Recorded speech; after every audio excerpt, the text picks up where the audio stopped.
Heto na kaya ang adventure bike na pantapat ni Kawasaki.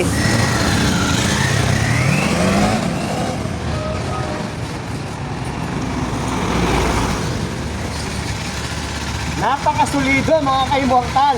Panalong panalo. Heto na kaya ang adventure bike na pantapat ni Kawasaki laban sa mga 500cc adventure bike.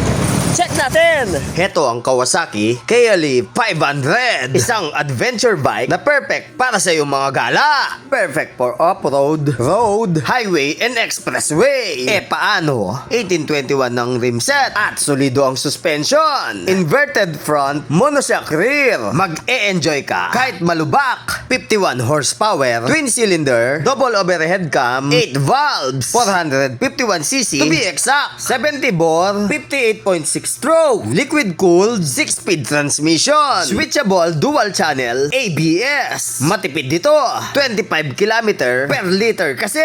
Mas matipid pa kesa sa scooter mong hindi nakatono. Digital panel na rin to. Detalyado, bawat rides, isang pindot mo lang pwedeng i-off ang ABS. Folding ang cambio, footrest at preno para pwede sa trail. Tignan mo nga naman ang dating. Napakaangas at napakalupit. Gwapong gwapo. Solidong solido.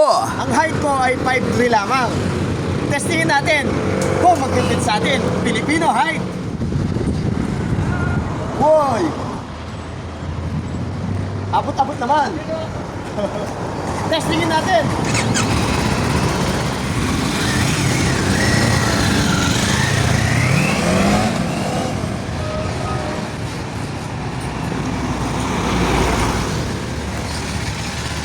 Napakasulido mga kaimuhangkal.